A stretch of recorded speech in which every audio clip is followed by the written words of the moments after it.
All right, guys, I'm gonna hit you with a truth bomb right out the gate. And that is, women do not fall for the guy who looks the best on paper.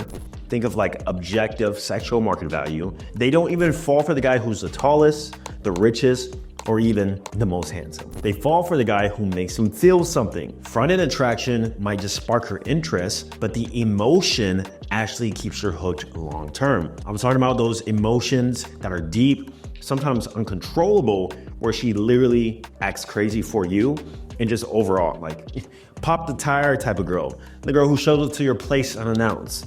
Ask me about that one. I've seen it firsthand. So that's why in today's video, I'm breaking down exactly why raw female desire isn't logical, it's actually emotional. And more importantly, I'll show you how to step into that side so that you're just not another random guy she's talking to, but you're actually the guy where she feels for it. She has a strong emotional connection for him, and it's not what the movies told you whatsoever. But before we get into that, you have to understand the difference between attraction and back-end game. So the game in itself is divided into multiple layers, 3 main layers: front end, middle game, and also back-end game. Front end is just purely initial attraction. This is the part where most guys struggle with, but once they do accomplish it, they'll tend to find that, this is actually fairly easy. The hardest part is actually getting her emotionally invested, which starts around middle to back-end game. Because if I'm being real with you, being attractive on both ends, including having money as a man, starts to become a commodity, especially with really attractive women, because you'll realize every guy they talk to is either handsome or has money, literally either or. And then vice versa, a handsome or a rich guy, every girl they talk to is usually beautiful. And so the underlying factor between that is being attractive objectively, in a lot of cases, doesn't hold a lot of weight if you're really trying to get a woman into you. Once again, that's why the importance of back-end game is so important. Even with the guys that I coach,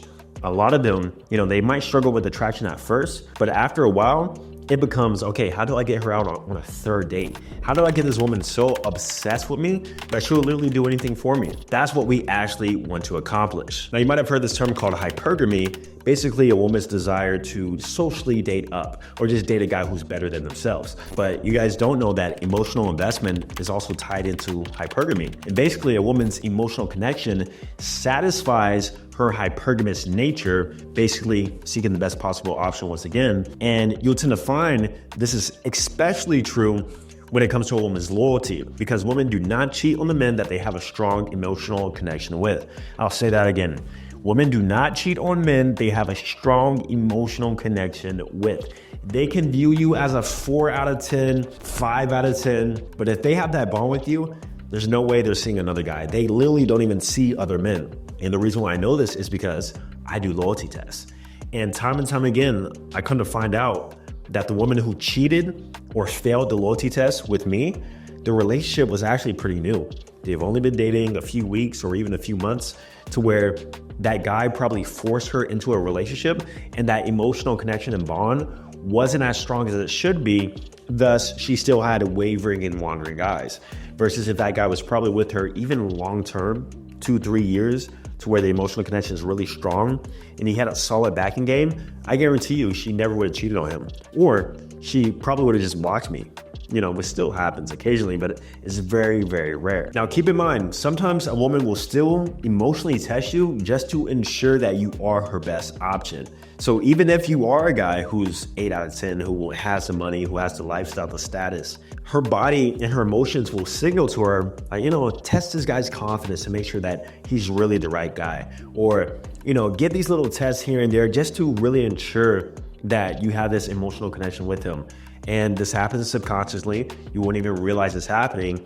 But if you fail these tests, she will place you in the guy where she loses respect for, and a loss of respect equals no love, equals the end of that relationship. Now, the very first thing I want you to do is get rid of this nice guy mentality, catering for her, a high degree of chivalry, doing everything for her.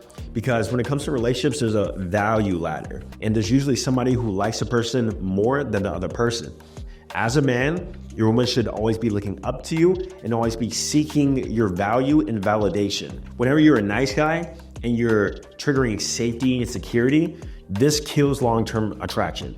Once again, if you're a nice guy constantly triggering safety and security, this kills long-term attraction. If you want to get a woman emotionally weak for you, as a man, you have to give them a range of emotions to feel from.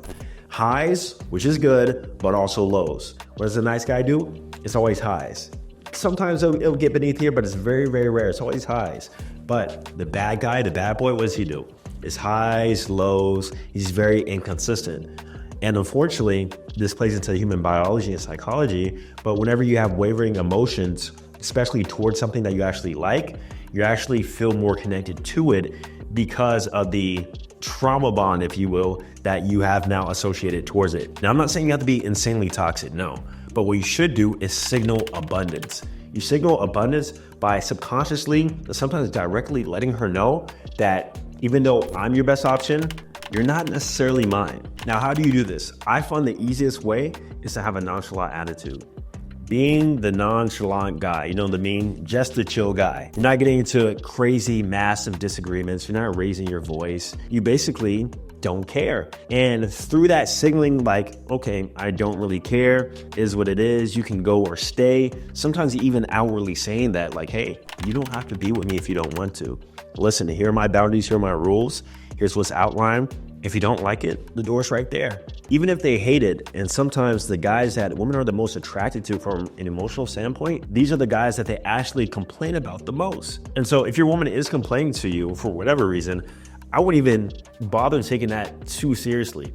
You know, you want to listen, but you don't want to completely change your habits and actions to the guy who she's now not attracted to, because women will sabotage a relationship. They'll tell you, you know, you should do this, you should do that, complain about it. You know, you're making her feel a wave of emotions, sometimes naturally. You know, I'm a guy where I kind of naturally do this, but if you didn't change your behavior to cater towards her, you're now becoming that nice guy who she doesn't even know that she doesn't like. This is all based in psychology, guys. It's absolutely true. Now, keep in mind, a lot of this will depend on a woman's age. If a woman is late 20s, early 30s, mid 30s, and she's been through the ringer, she's at that biological point where maybe she wants a kid and marriage, she's gonna allow that nice guy act to slide maybe for like 5-6 years. And then once you have the kids, once everything's settled, you know, she'll find herself wanting that sort of the emotional roller coaster once again. She won't say it outwardly like that, of course, but you know, she'll start to have wandering eyes. Everything starts to get a bit predictable. And I truly believe this is probably why we see a lot of divorces in like early 40s, even early 50s sometimes, after the guy's been with his woman for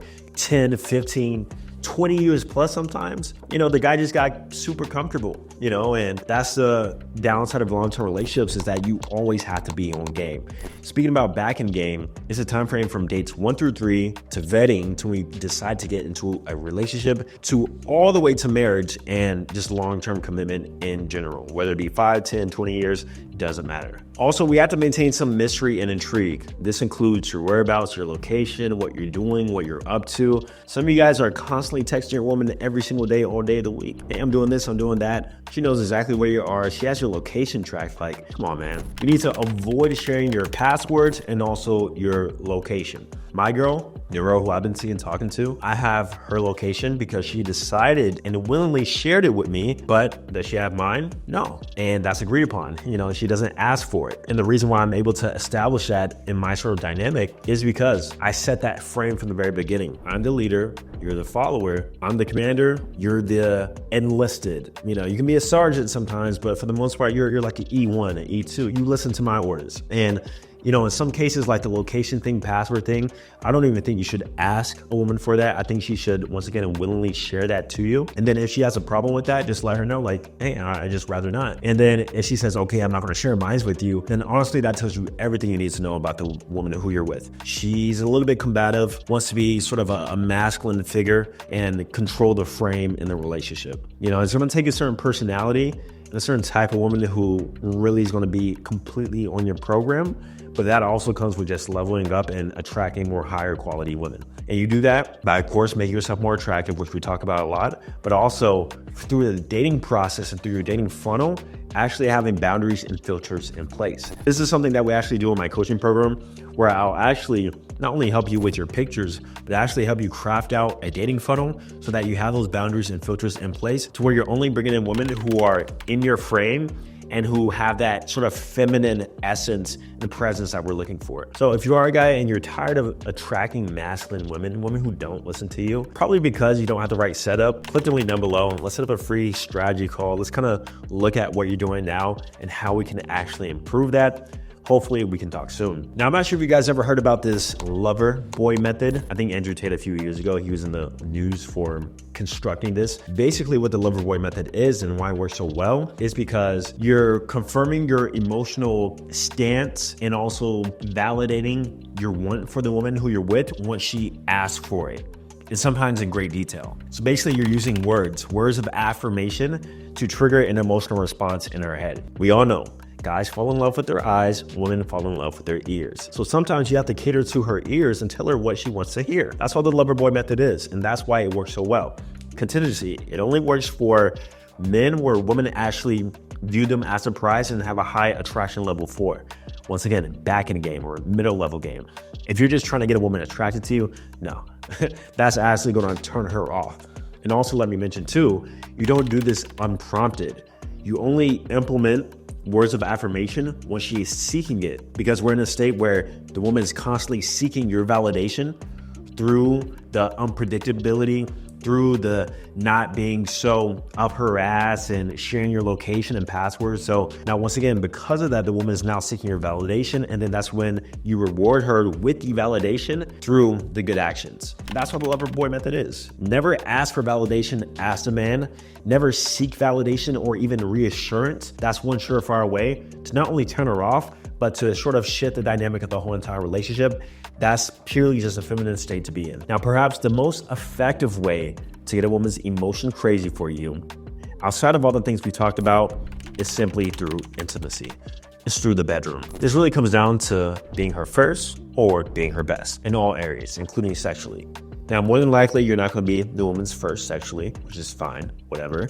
But you can be her best, and you can be her first in different contexts, meaning you turn her out, as some guys say. You do things to where it's experimentative and maybe she hasn't tried before, or you know it's unique and it's something out of the ordinary for her. Because let's be real, some of these women are purely vanilla in the bedroom. Some missionary, some sideways, some doggy, call it a day. Maybe some of you guys are like that too. Nah, you gotta purely get her emotions into it. And think about it, the difference between a platonic and a romantic relationship is intimacy. That's literally the only difference. And that's one of the main reasons why women connect to a man, especially after sex, because of the oxytocin, because of the hormones. Like females tend to be different when it comes to that. So not only do you have to make sure you're laying it down in the bedroom, but you have to almost be very intentional about how you do it. New experiences, new things, be fun, be dominating, and make her feel something every time she's with you. Honestly, if you're with a woman and she doesn't initiate sex, that's honestly a problem. If you're the guy who always has to do it, that's an issue. She should almost be in the mindset of, we don't do it enough. She should literally be concerned and worried if you guys aren't doing it multiple times a week or even a day in some cases, depending on how your dynamic is. If she's not like that, then we got some work to do, buddy. Once again, if you're tired of attracting masculine, combative, low-quality women, click the link down below. Let's work together. Otherwise, be sure to watch this video next, and I'm gonna see you guys in the next one.